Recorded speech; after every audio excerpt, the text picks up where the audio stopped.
Oh, I think I accidentally unplugged the Wi-Fi. I won't lie, fourth year is probably the easiest year ever. I mean, come on guys, we don't have exams, we don't have to get up early, and we get to stay at home. I really don't get why people are stressing. Look, I even got YouTube open here as my backup. I'm so ready for this. Fourth year, bring it on, baby.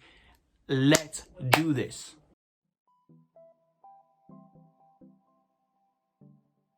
At first, I thought it was absolutely brilliant because I wouldn't have to leave the house. But that quickly settled into not being enjoyable at all. And I never thought I would say that I actually missed going into college. I'm okay with it now. At the start, I was really put off by it and I was really like unsure of what to think about it. But now it's just kind of my everyday life. So I don't mind it. It is kind of 50-50 with me. But overall, I don't think it's the worst. I just don't like it at all. It's the worst thing ever. I'd much rather be in college. I actually quite like it. It's kind of hard not seeing your friends every day, but then again, like I suppose we have all each other's like social medias and like we can message each other. Yeah, it's been hard to finish my degree from my bedroom, but I think I'm coping well. I don't have to stand at a freezing cold bus stop anymore. And I get a little bit of a lie-in, so, silver linings and all that. Mom said stop leaving your dirty clothes in the shower. I'm busy. You've been doing TikToks all day. Okay, actually, you know what? I hate working from home. Once this pandemic is over, I'm moving out because I'm sick of this.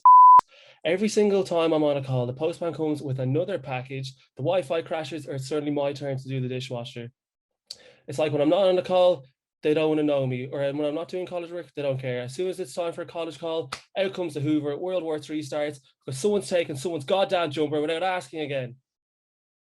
But yeah, working from home is great. Oh yeah, I hate online classes. But anyway, how do I undo that? I don't know, I've never used this. I presume it's just undo, Brian.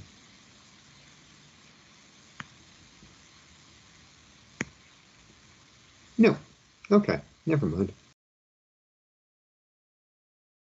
Probably just being comfortable in your own environment. And I suppose you can't really be late for class or anything like that because it's in your house, so. Cutting the travelling times. The lack of travel. There's much more of a kind of like direct question and answer system. I kind of feel like you can easily put your hand up or just type a question into, if you don't want to unmute yourself and speak. Sorry guys, I'm just going to put myself on mute. Sorry, just one sec, just till I answer this. Listen, sorry, no, just the fourth years. Yeah, just the fourth years. Yeah, Jesus, they're all in bed. They're in bed. I'm confused. All in bed. Hold on, I'm just gonna ring her, guys. I'm actually gonna mute her. Yeah. How do you mute somebody else's on the call? Sinead, sorry. Sorry, guys. Sorry, I thought I was on mute. Apologies. Oops. The lack of engagement with classmates and the lecturer, I think, takes you away from what actually matters about college and why you go to college in the first place. So I think it kind of just ruins the experience. I'm guilty of it myself, but I think my biggest pet peeve is when people don't have their cameras on, because like you don't realize how much you need like as much as you can face to face, like, so when people don't have their cameras on, you're kind of just looking at a blank screen. Okay guys, seriously, I need you to turn on your cameras because I'm not even sure if any of you are here at this stage and nobody has their microphones on and it's impossible to tell if I'm just speaking into the void. So would you mind turning on your cameras? Can like one person turn on their cameras? I'm not sure what we're waiting for here. What's the quiet?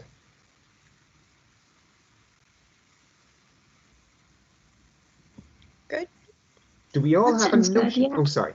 I keep talking over you. I ask you a question and then I start talking. I'll shut up. I don't know what I expected from the course. I just thought it was a good range of different things that you can do. So I think it was what I expected and more like. Surpassed my expectations. Big time. I actually enjoy what I'm doing in college, which I didn't think I'd do. And I actually stuck it out for 4 years, surprisingly. So that's another thing. It's like nearly done now. So it's pretty good. So like I was kind of going in not expecting much, and I was kind of like down, and the course has kind of welcomed me with open arms, and I've never looked back. When I first started in the course, like in first year, I wanted to be a director, and that's kind of why I came into it. But now, like, my opinion has completely changed, and I kind of just like a bit of everything. I would have been definitely more into like the film and TV side of it. I would have had really zero interest in audio when I started, but now that's become the thing that I enjoyed the most, and like the aspect of the course that I've definitely kind of dived into the most. The best food I ate in the canteen is an easy answer: hash browns. Hash browns are the best thing you can get. Friday morning hash brown. Elite food. Crunchy, greasy, filling, delicious. The hash browns in Tala are incredible. They are so good. They're exactly what you need on a Friday morning. The chips, bargain. The curry chips, and that was always my go-to, the chips. Or the hash browns. The hash browns are brilliant. Basically lived off the curry and chips for a while. I think it was the chips and the curry sauce. I think that was very good. The Metro, cheap and sticky, isn't it? Probably the time I nearly got killed by a fella in the Jacks for accidentally splashing water on his joint. There was one day where me and Dara Gilson and Keane went to the Metro after Brenda's class in first year, and we finished, I think it was TV production or something, and we finished at 6 and we were in the Metro until like 3 a.m. or something, and I can't remember getting home. The best memory of the Metro is the memories that you don't have.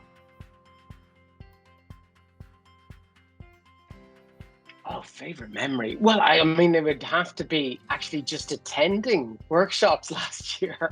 Was it last October, November, where we were in class together, where we did some workshops. I don't think it was everybody was there, but it felt liberating. And I wish it could have been with absolutely everybody, and I wish it could be sometime soon. But that's a strong memory that stands out. My favorite memory of your class is the personality. I mean, you are an incredibly pleasant, happy class.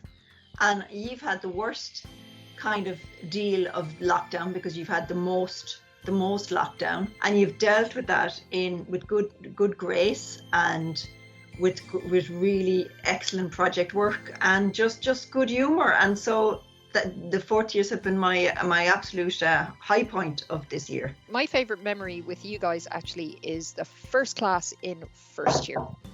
So media studies, way back, you probably don't even remember it, but it's always the kind of crappiest class because the first years are always sort of terrified and they're all sort of hiding and sort of rabbits in headlights look, but you guys weren't. So, and I always remember that is that some of you were sort of like, you know, we're in college, you know, and it was really obvious that you were like that. You all looked really enthusiastic and happy to be here.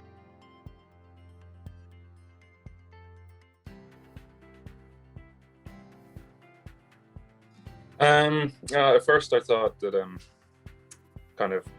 my countryside aspect of me was kind of lost, but I think now I'm home, I'm kind of back in it. I don't think I've changed a bit. What? You talking about? Like, I've picked up on a few things, let's say, but I'm not using them because I would feel awkward because it's not natural. This guy that I was talking to, who said that when he was in like middle school or high school, they said something like, if you can't lift her, you can't shift her, which is absolutely horrendous. And then I was like, okay, what is shift?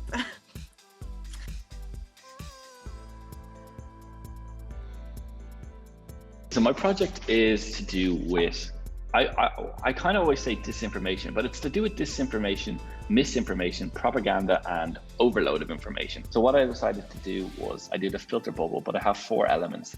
So I have information overload, which is 15 screens showing news on the left, right, and middle. So you'll have 15 screens. And what it is it's just showing left-wing news, middle, it can be debate, but then right-wing news as well. And then the next element of it is I have a printer. Every time a news article or someone searches hoax, misinformation, disinformation, this starts to print out on a thermal printer. And what that does is that just shows, the information coming through, and it just kind of shows what the filtering of kind of stuff like that. And then what I've done is I've created a dome shape. And what happens is that it just signified the bubble itself, the filtering of the bubble, and your own bubble. Like, we live in our own filter bubble. So for my multimedia project this year, I am making it's kind of like a short film. It's to a poem that my sister wrote after my granddad passed away last March, but it's a mixture of like live action featuring myself and animation.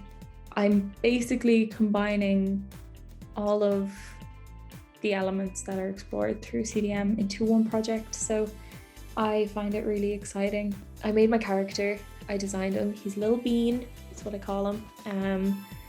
He's he can take the form of basically anything.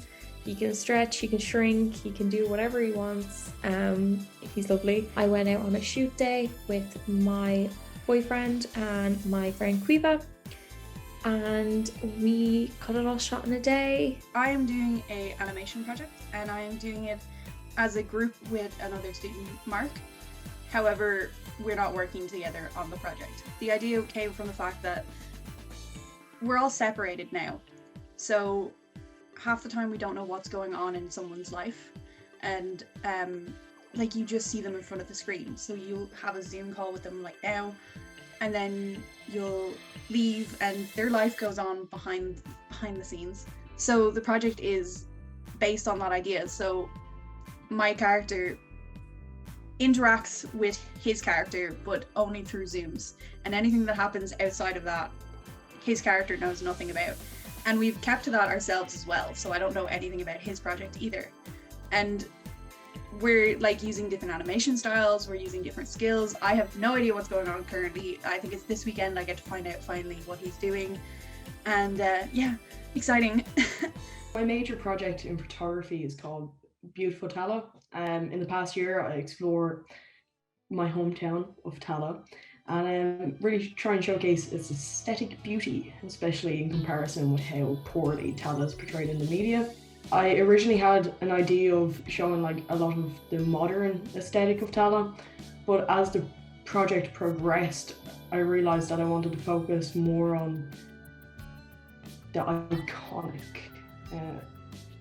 aesthetic of Tala, really.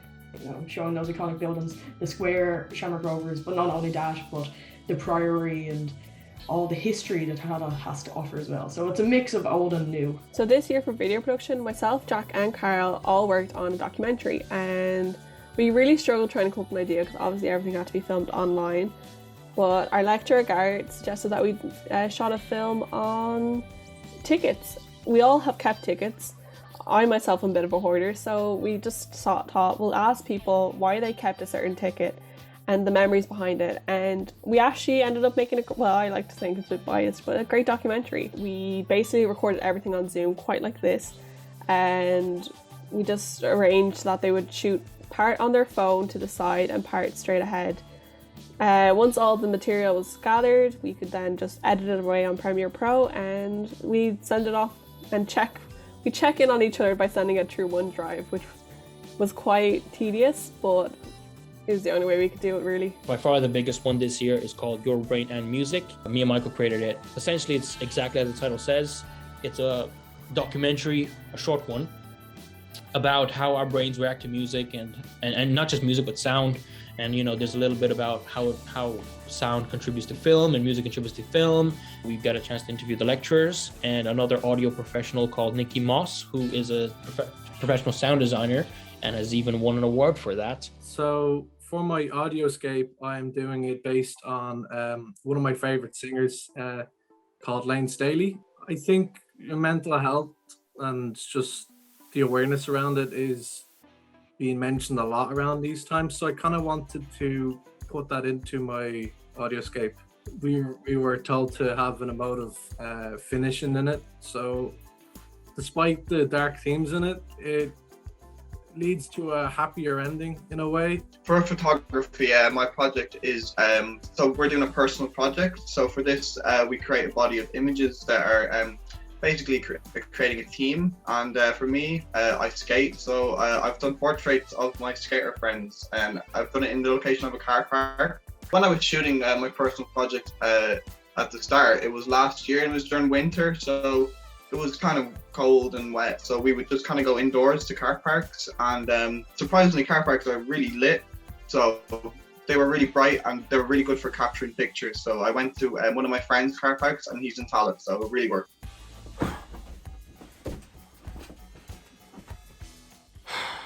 What day is it today? I haven't slept in 2 days. Okay?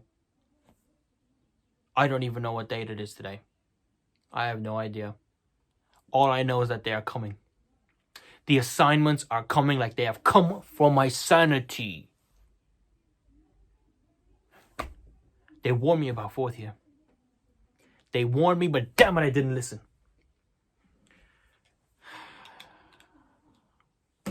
Wait, what day is it today? Oh, for